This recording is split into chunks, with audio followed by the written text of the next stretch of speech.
કબીરબાગ નજીક પાણીની ટાંકીનો સ્લેબ ધરાશાયી થઈ ગયો। ટાંકીનો સ્લેબ તૂટી પડતા અફરાતફરીનો માહોલ સર્જાયો। નવી બની રહેલી પાણીની ટાંકીનો સ્લેબ તૂટતા સવાલો સર્જાયા છે। ટાંકી દુર્ઘટનામાં સદનસીબે જાનહાનિ ટળી છે। થોડા દિવસો અગાઉ ટ્રોલી તૂટવાની સર્જાઈ હતી અહીં ઘટના। ટ્રોલી તૂટવાની ઘટના બાદ પણ તંત્ર નહોતું જાગ્યું। સુરતની એજન્સી દ્વારા 30 કરોડના ખર્ચે બનાવાઈ રહી છે ટાંકી।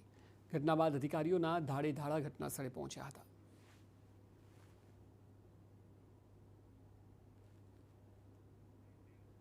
પાણીની ટાંકીનો સ્લેબ તૂટવાની ઘટના અંગે કોંગ્રેસે વિરોધ કર્યો છે। કોંગ્રેસના કાર્યકરોએ વિરોધ કરતા પોલીસે તમામની અટકાયત કરી। પોલીસ અને કોંગ્રેસના કાર્યકર્તાઓ વચ્ચે ઘર્ષણના દ્રશ્યો પણ સામે આવ્યા હતા। નવનિર્મિત ટાંકીનો સ્લેબ ધરાશાયી થતા સ્થાનિકોએ પણ સવાલ કર્યા છે।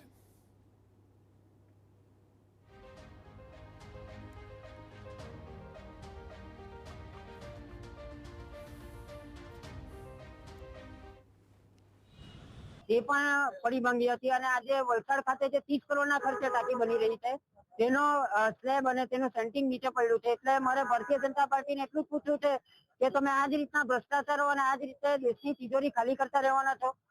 શું તમારામાં ક્વોલિટી નામની વસ્તુ છે કે નથી?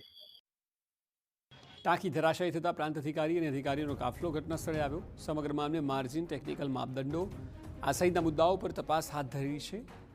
પ્રાંત અધિકારીનું કહેવું છે કે કાર્યવાહી થશે। અમે જે માર્જિન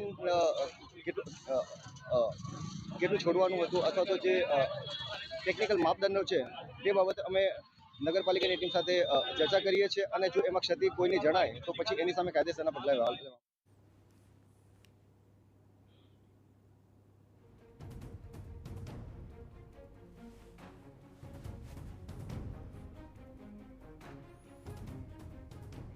તો કોંગ્રેસના કાર્યકરો અને પોલીસ વચ્ચે ઘર્ષણ થયું તે સમયના દ્રશ્યો આપણે બતાવી રહ્યા છીએ।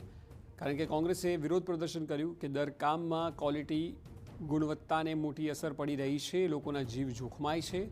તેને લઈને વિરોધ કરવામાં આવ્યો તો પોલીસે તમામની ટીંગાટોળી કરી, તમામની અટકાયત કરવામાં આવી હતી।